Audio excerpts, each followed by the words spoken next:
also some other things I want to talk about that maybe weren't directly myths on there. But maybe we could take a quick aside. The one thing I saw that you were doing, it's maybe like a personal thing, and feel free not to answer if you don't want to, but you have been managing like some of your own injuries in recent times, right? In the last like couple months or so on and so forth. Would you want to maybe go into, I know there's been at least one, but maybe what those are and what you've been doing to manage them? Because it might be educational for the people listening. Sure. And just so you know, our next video is on managing, you know, relatively minor injuries. I'm with clairvoyant. minor being, yeah, exactly. So that's a script that we're going to be filming this week for YouTube. We think people will find it helpful. So you know, everybody gets little tweaks and sprains and strains and things like that. I developed a pretty nasty quadriceps tendonitis about 3 years ago, I want to say. And it was a calcific tendonitis. So I was actually getting not just a tendonitis and a tendinopathy there, but I was actually getting like calcium deposits in my quadriceps tendon. And I went out and how do you determine that? Well, you go see a sports medicine doctor and he gets an x-ray and you can see calcific deposits just proximal to the patella in the quadriceps tendon. And then he did an ultrasound on it, and I was looking at the ultrasound, and there's like these little spicules, little daggers of calcium deposition inside the tendon. So and would you trust, as a quick aside, would you trust a chiropractor's assessment of that? If you just go to a chiropractor and they poke around? Okay, that's where I was going with that. No, you need a sports med doc for something like that. Beautiful. And I rehabbed it as best I could with the assistance of a truly gifted coach and physical therapist, Will Morris. This guy should be huge, but he's too busy, you know, being in command of all the physical and OT services now. Actually doing real work. Right. Yeah, actually doing real work. So he helped me pass that. We did it as well as we could, and eventually I got a 10X procedure, which is basically a curettage of the calcific deposits in the tendon. But Will helped me keep it strong until that happened and keep me strong afterwards. And in the meantime, I learned a lot from him about rehabbing these kinds of soft tissue injuries. And a lot of that shows up in the script that we'll be filming next week. And so, but I got through that. And now my knees are merely arthritic, and as opposed to, you know, this horrible tendinopathic pain that I had. And then a couple of years ago, I developed a C7 radiculopathy, where I had a neck herniated disc. Have no idea how it happened or when it happened. In fact, it could have been quite long standing. You know, if you take 100 people off the street who are asymptomatic and MRI their spines, you'll find slip discs all over the place, more as they get older. But this one just happened to tickle, for whatever reason, my C7 nerve root, and I lost triceps function in my left arm. And that was fairly devastating to me. So when you say you lost triceps function, were you like not even able to like flex your tricep, or did you just notice like a severe deficiency in strength?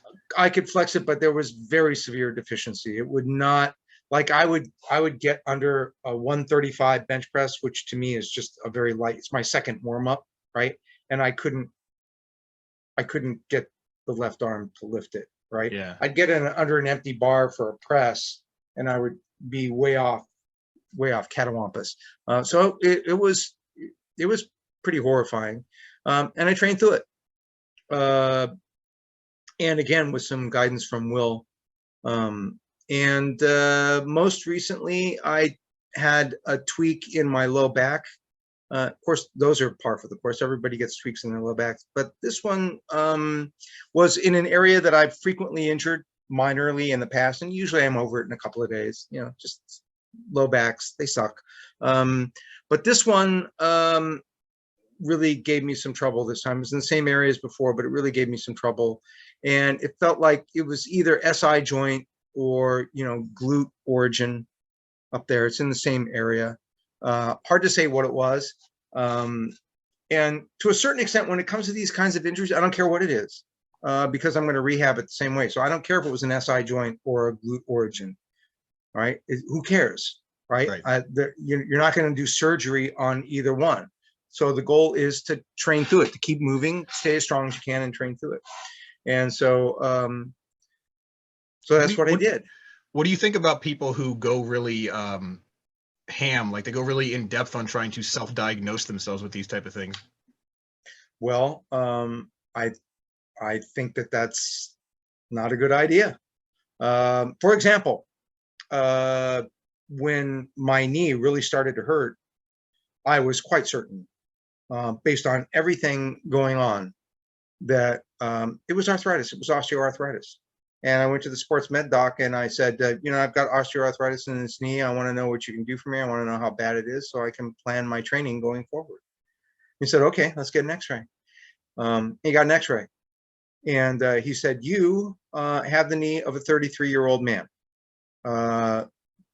Your quadriceps Still older tendon, than me though by 2 years. That's good. Quadriceps tendon, not so much, right? Your quadriceps tendon is sick, not your knee joint. It's not arthritis, it's tendonitis, right? So I self-diagnosed that injury and I totally whiffed that diagnosis, right?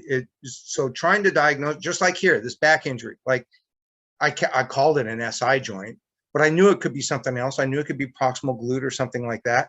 It could be thoracolumbar fascia. Who knows? Who cares, right? Because it doesn't affect the way I rehab the injury, which is to, is to do a careful, I call it the 1-3-5. It'll be in the video. I call it the 1-3-5 approach. And this being different from 5-3-1, the strength training program. Different from 5-3-1, it's 1-3-5. Yeah, it's different from 5-3. It's a 1-3-5 rehab approach for minor non-muscle belly tear musculoskeletal injuries during training. So, and could you give just a quick, do you have maybe like a couple sentence summary of what that would be?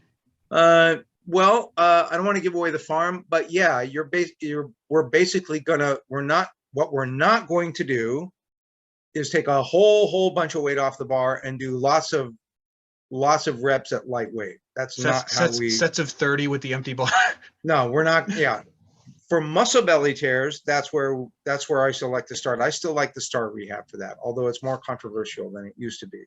But for other types of musculoskeletal, ligamentous, mechanical low back pain injuries, I actually like to go for heavy singles and triples, and then build a little bit of volume in with sets of 5. And our new video will tell people how to do that. So what would you say are like the key takeaways that you've gotten from these, maybe one from each, one from the quad injury, one from the shoulder injury, and then one from the back tweak? Well, as I said before, with the quad injury, self-diagnosis is not a good idea. No bueno. It's no bueno. And in any case, it's usually not going to change what you do. So even if you come up with the correct diagnosis, it's probably not going to change what you do. Now, I thought it was arthritis, which could have changed what I do. But usually it doesn't, even arthritis doesn't usually change what you do unless it's bone on bone. So that's what I learned from that one. From the radiculopathy, one thing I learned is that upper back and triceps and neck pain is quite often, in fact, I would say maybe even usually, not musculoskeletal. It's often neuropathic. And so when people have severe unilateral triceps or upper back pain, in the back of my mind, I'm thinking, uh-oh, is this a neck thing? Is this a neck tweak? Right? Is this a cervical disc or a radiculopathy? Right? So you've always got to have that in your differential for upper back and look carefully for strength asymmetries. For the SI joint injury, or whatever it was, it's where I really started to hone down and formalize my 1-3-5 approach, which is you need to learn more about by watching that video. Which you need to learn more about by watching the video, coming soon to a YouTube channel near you. But well, it'll definitely be out before this podcast. But the general episode from the general takeaway from all of them is this: you're not broken. you can train through it. Your body will heal and you will adapt. Even if the injury doesn't completely normalize and become 21 years old again, right? You will adapt to whatever sort of changes in tissue morphology you have. You will be able to get strong again. This won't last forever. You will train through this injury and you'll be strong again. And then you'll get another injury, because that's what it is to be alive, right? Life, the universe, and everything, it just slaps us around until we die. And not training accumulates injuries too, and the injuries that are accumulated from not training are a million times worse than the injuries that accumulate from training, right?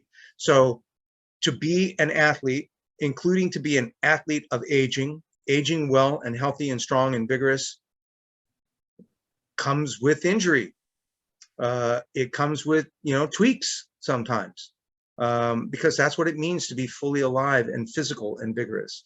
And you just have to learn how to work through that stuff and how to train around that stuff. That is a critical skill for any athlete, and particularly an athlete of age.